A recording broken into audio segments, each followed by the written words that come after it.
Bonjour à tous. Il y a des années de cela, on n'avait pas cette chance de pouvoir étudier la Torah, accomplir les mitzvot et d'amener Dieu dans ce monde. Quand je dis des années de cela, ça fait il y a plus de 3000 ans.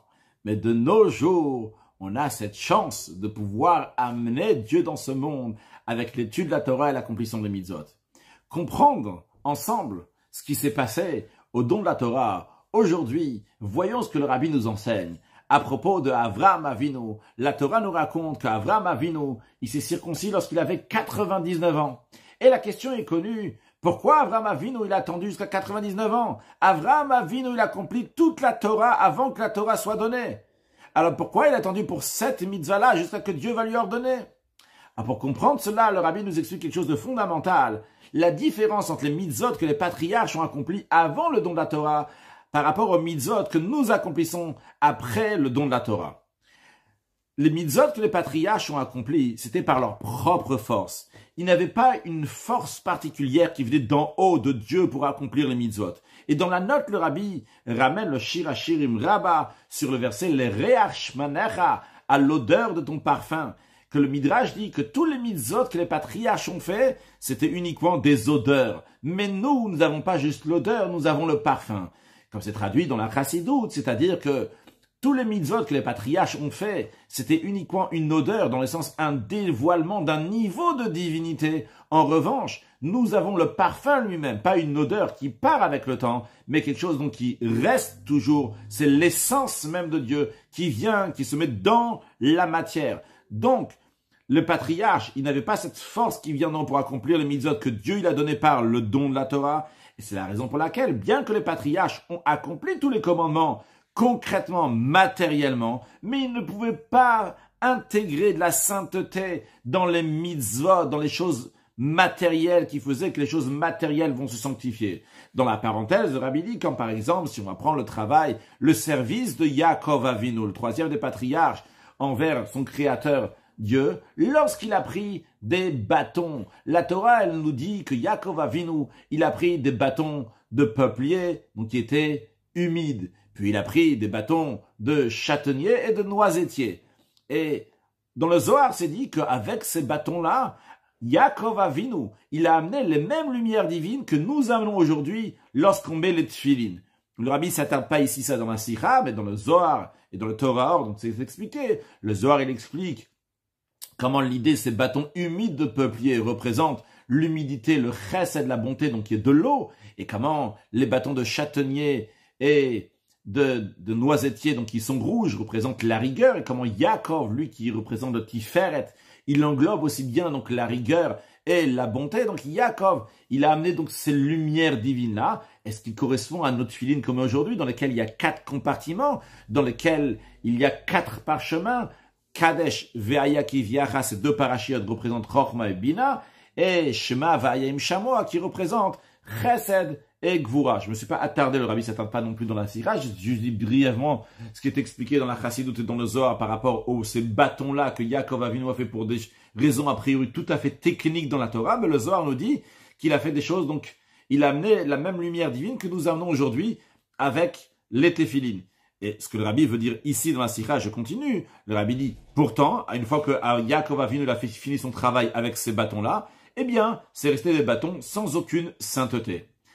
Ça, c'est les mitzvot des patriarches. En revanche, nos mitzvot, nos commandements que nous accomplissons une fois que la Torah elle a été donnée, donc après les patriarches, ils ont une force particulière. Une force donc qui a été donnée par Akadosh Baruch ou par Dieu. Le fait qu'il y a eu l'ordre de Dieu d'accomplir ça, eh bien, ça amène une sainteté même dans les choses matérielles, que la matière elle-même va devenir sainte.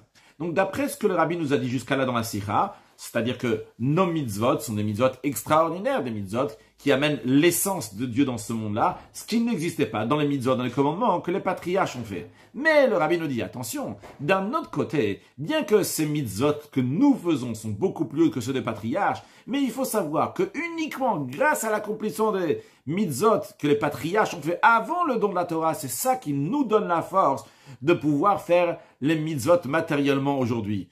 En effet, c'est ce que nos sages disent, Maaseh Avot, Siman Labanim, que ce que les patriarches ont fait, c'est un siman, littéralement, qui veut dire un signe pour leur descendance, leurs enfants. Mais de manière plus profonde, cela veut dire, c'est un siman, c'est un etinat koach, c'est une force qui est donnée, c'est une ouverture d'une nouvelle voie, d'un nouveau chemin pour leurs enfants qui vont pouvoir suivre ce chemin-là. Donc, c'est-à-dire, nous faisons des mitzvot qui sont extraordinaires, qui amènent l'essence même de Dieu dans ce monde-là. Mais c'est grâce au fait que les patriarches ont fait leurs mitzvot. Ah, et si nous, on peut amener l'essence de Dieu dans nos mitzvot, mais c'est grâce aux patriarches. Le Rabbi dit, on doit dire que dans les mitzvot que les patriarches ont fait, il y avait au moins une mitzvah, un commandement qui ressemble aux mitzvot que nous accomplissons à prendre le don de la Torah. C'est quoi les mitzvot que nous faisons à prendre le don de la Torah? C'est-à-dire une mitzvah que les patriarches avaient comme les nôtres, que la sainteté de la mitzvah qu'ils vont faire, ça va rentrer dans la matière, la sainteté va rentrer dans la matière, que la chose elle-même va être sainte. Et deuxièmement, que cette sainteté va rester même après qu'on a accompli la mitzvah. La sainteté va encore rester. Ça si on revient à la note qu'il y avait au début, on parlait de réar, d'une odeur. Une odeur, c'est quelque chose qui est là et après avec le temps ça passe. Ici, on nous dit que dans nos mitzvot, on n'a pas juste une odeur, on a le parfum lui-même, c'est-à-dire que la sainteté, elle reste. Donc, il faut dire que chez les patriarches aussi, il y avait une telle mitzvah. Et par cette mitzvah des patriarches, par cela, ça nous donne la force aussi pour tous les autres mitzvot. C'est-à-dire bien que eux, tous les autres mitzvot qu'ils ont fait, les 612 commandements qu'ils ont fait, c'était uniquement spirituellement. Mais il y avait une seule mitzvah qui est comme la nôtre, qui était matérielle, que ça restait. Mais grâce au fait qu'ils ont fait une mitzvah, comme nous on le fait, eh bien, par cela, tous les autres mitzvot qu'ils ont fait nous donnent aussi la force aujourd'hui pour faire les 613 commandements et par cela, donc, amener la divinité dans la matière. Et entre parenthèses, avant que le rabbi va arriver à nous dire c'est quoi cette mitzvah-là, que vous avez peut-être deviné de quelle mitzvah il s'agit, qui est fait dans la matière et que la sainteté reste éternellement. Mais avant ça, le rabbi nous donne un exemple du fait que, sur le point qu'il a dit qu'il y a au moins une mitzvah que les patriarches devaient faire matériellement pour pouvoir nous donner la force pour les 613 commandements que nous allons faire matériellement. Pourtant, ils ont fait seulement une seule mitzvah, matériellement comme la nôtre, concrètement comme la nôtre. La sainteté va rester comme nos mitzvot. Quand même, on retrouve des fois qu'il y a une chose qui est faite et que ça va donner un impact pour tout. Où est-ce qu'on retrouve ça? À propos des prophètes. On retrouve lorsque Dieu il a dit à un prophète de dire une certaine prophétie, le rabbi il ramène dans la note qui fait référence au prophète Yecheskel, Dieu lui a ordonné plusieurs fois de faire différents actes matériels en ce qui concerne la prophétie, de s'allonger sur le côté gauche, de s'allonger sur le côté droit, et ce qui est similaire à ça. Le rabbi ne ramène pas ici dans les détails, mais là-bas c'est raconté comment Hachem lui a dit de prendre une brique, de dessiner Yerushalayim, de mettre autour, donc comme si il y avait un assiègement autour de Yerushalayim, après de mettre donc une poêle devant Yerushalayim qui représente qu'il va y avoir une barrière, ça va être assiégé, etc. Donc on voit qu'Hachem lui a dit de faire certaines choses matériel pour exprimer cette prophétie. Mais pourquoi c'était nécessaire de rattacher cette prophétie avec un acte matériel? Eh bien, c'est expliqué dans le livre qu'une prophétie, elle peut se changer et rester seulement spirituelle. Pour que la prophétie va se concrétiser dans ce monde matériel, Dieu a ordonné aux prophètes de rattacher au moins une partie de la prophétie avec du matériel. Donc, si on revient à notre sujet, le rabbi veut dire qu'au moins il y avait une mitzvah, pas 613, mais au moins une mitzvah chez les patriarches qui ressemblait à nos mitzvot. Et par cela, ça va nous donner la force de faire les 613 commandements comme il faut. Quelle était cette mitzvah-là? Le rabbi nous dit, cette mitzvah-là des patriarches, cette mitzvah qui amenait aussi donc la sainteté dans la matière, c'est la mitzvah de la circoncision, de Mila. La mitzvah de circoncision, elle s'exprime par le fait, elle est particulière dans le fait, qu'elle fait de la sainteté dans la chose matérielle. Et cette sainteté-là reste même après. Le verset dit, Vehaita briti bibsachem. Mon alliance va être dans votre chair. C'est-à-dire que l'alliance de Dieu va être dans la chair matérielle. Et comment l'hybrid olam, une alliance éternelle. Donc on a les deux points ici. Ça rentre dans la matière et ça reste éternellement. Le rabbi, l'explication de ça est comme ça. Il développe un peu plus. Le contexte, le contenu de la mitzvah de Mila, c'est deux choses. Une chose, c'est que la mitzvah s'exprime dans l'action qui est faite de manière ponctuelle. Couper la chair du prépuce. Deuxième point, qu'en plus donc l'action de la circoncision, il y a aussi un effet qui est en continu. C'est-à-dire que c'est pas suffisant l'action de la circoncision qu'on va couper le prépuce. Ça c'est la peoula, c'est une chose. Mais après, en conséquence, c'est important qu'il y ait encore deux choses. Deux choses qui vont être automatiquement en conséquence de l'action. Si on va rien faire, ça va rester comme ça normalement.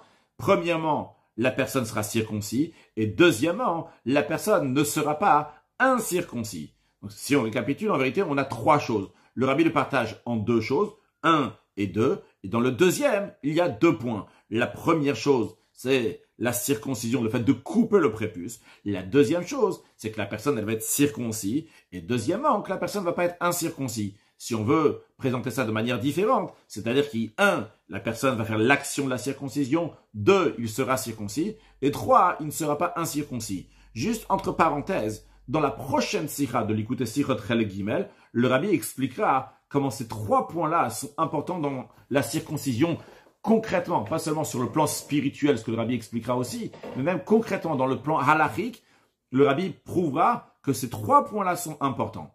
Bien, continuons maintenant. Le fait que le Rambam tranche que Hamosher Orlato, quelqu'un qui a pris son membre et il a tiré de manière qu'on ne voit plus maintenant qu'il est circoncis. C'est-à-dire que même quelqu'un qui était circoncis, quand il va tirer son membre, eh bien, il va faire Mosher Orlato, donc on ne va plus voir qu'il est circoncis. Le Rambam dit, le Mefer Brito Shel Avram Avinu, il transgresse l'alliance de Abraham, notre père. Qu'est-ce qu'on voit de ce Rambam-là? Que la mitzvah n'est pas seulement l'action ponctuelle, qu'on a coupé le prépuce. Non, il faut que la personne reste maoul, la personne devient et reste maoul, reste circoncis, qui n'est pas incirconcis. Et c'est la raison pour laquelle que si quelqu'un il est mosher orlato, il tire son membre, donc il fait une action pour annuler l'action de la circoncision, et bien par cela, il transgresse l'alliance d'Avraham Avinu. Donc, ce qui en ressort de cela, c'est qu'il y a 2 sujets. Premier point, c'est que la mitzvah de Mila, la circoncision, c'est de faire un effet dans le membre lui-même. Le membre n'est pas juste un moyen à travers lequel on va faire la mitzvah. Contrairement à la mitzvah de Tfilin, par exemple. On le met sur la main, on le met sur la tête. Ici, on ne fait pas un effet dans la main, on ne fait pas un effet dans la tête. À travers la main, à travers la tête, on a fait la mitzvah de Tfilin. Mais la main n'a pas changé physiquement, concrètement, après qu'on a mis les Tfilin. La tête n'a pas changé concrètement, physiquement, une fois qu'on a mis les Tfilin. Par contre, dans la circoncision, la mitzvah, elle est de faire un effet dans le membre matériel qui va être circoncis, ou bien donc, qui ne sera pas incirconcis. C'est un point à en tirer de la mitzvah de Mila. Un deuxième point, c'est que la mitzvah de Mila, la circoncision n'est pas seulement au moment où la personne fait l'action de la circoncision, mais elle reste pendant toute la vie de la personne. Et la preuve à ça, que la mitzvah de Mila, c'est une mitzvah qui en continue toujours. On peut le voir du fait que la Gemara raconte à propos de David Amelech. Le roi David, un jour, il est rentré dans l'établissement de bain, et il a vu qu'il était nu. Il a dit, « Oi, je suis nu sans aucune mitzvah. » Mais il s'est dit, « Ah, j'ai la Brit Mila. » C'est l'apaisé, c'est bon, il a une mitzvah. Qu'est-ce qu'on voit? On voit que la mitzvah de circoncision, c'est une mitzvah qui est en continu et qui s'accomplit même après. C'est pas seulement au moment où on a coupé le prépuce qu'il y a la mitzvah, mais c'est même après. C'est la raison pour laquelle que ça a apaisé David Amelech, parce qu'il s'est souvenu de cette mitzvah-là. Parce qu'on peut pas dire que ce qu'il a apaisé, c'est parce qu'il a fait la mitzvah de Mila il y a longtemps, bien avant. Qu'à l'époque, ça va amener la sainteté sur lui. Et donc maintenant, s'il est content, parce que si c'est le cas, il n'y a pas de différence entre un mitzvah de Mila avec d'autres membres qui sont liés, avec d'autres mitzvot qui sont liés avec d'autres membres. Alors, c'est vrai que même dans les autres mitzvot, on parlait des tefilines tout à l'heure, mais vu que de nos jours, on est après le don de la Torah, le fait que quelqu'un il a mis des tefilines sur son bras et sa tête, ça a fait un raffinement sur la main de la personne qui les a mis, ça met un raffinement sur la tête de la personne qui les a mis, même après qu'il a mis les tefilines. Parce que c'est évident, on ne peut pas comparer une main sur laquelle on a mis des tefilines, une main qu'on n'a pas mis de tefilines, une tête sur laquelle on a mis des tefilines, une tête qu'on n'a pas mis de tefilines. Mais c'est quand même uniquement un raffinement dans la main, raffinement dans la tête, même pas que les tefilines eux-mêmes sont fixés dans la main. Mais encore une fois, la mitzvah de Mila, ça reste constamment dans le corps de la personne. C'est pas que c'est pour un moment et après ça part. Ça reste constamment. Et basé sur ça, le rabbi répond à une question de Tosfot. Alors, je rajoute un peu sur ce qui est écrit dans la Sikha, je ramène un peu ce qui est écrit dans la Gemara. La Gemara, elle ramène là-bas, d'où on sait que l'homme, il a le devoir de circoncire son fils et pas la femme. Et on ramène le verset, Yeri Kasher Tziva Oto Elohim, comme Dieu lui a ordonné, donc c'est-à-dire à l'homme, et pas Ota, pas à elle, donc non pas à la femme. Donc Dieu a ordonné à l'homme la circoncision et non pas à la femme. Tosfot, il demande pourquoi la Gemara a besoin de ramener un verset que les femmes sont exemptées de faire la circoncision de leurs enfants. Toutes les façons, les femmes sont exemptées de tous les commandements positifs qui dépendent du temps. Et vu que le commandement de la circoncision dépend du temps, vu que c'est uniquement le jour qu'on fait la circoncision et pas la nuit. Alors évidemment que la femme n'a pas le devoir de la circoncision, donc elle n'a pas le devoir de faire circoncire son fils aussi. Pourquoi il y a besoin d'un verset pour ça? Alors attention, il donne la réponse qu'il donne, qui est d'après une opinion qui dit qu'on peut faire même la nuit, etc. Mais d'après la réponse du rabbi ici, le rabbi nous dit, d'après ce qu'on vient de dire, c'est vrai que la mitzvah de Mila, elle dépend d'un certain moment. Mais qu'est-ce que c'est la mitzvah de Mila, elle dépend d'un certain moment? C'est le moment où tu coupes le prépuce, c'est le jour et pas la nuit. Mais la mitzvah, que la personne soit circoncis, qu'il ne soit pas incirconcis, ça ne dépend pas du temps. C'est quelque chose qui existe constamment, que ce soit le jour, que ce soit la nuit. Et donc, c'est pour cela qu'il y a besoin d'un verset pour nous dire que la femme est exemptée, parce que la Mila, c'est une mitzvah qui est en continu, que la personne est toujours circoncis.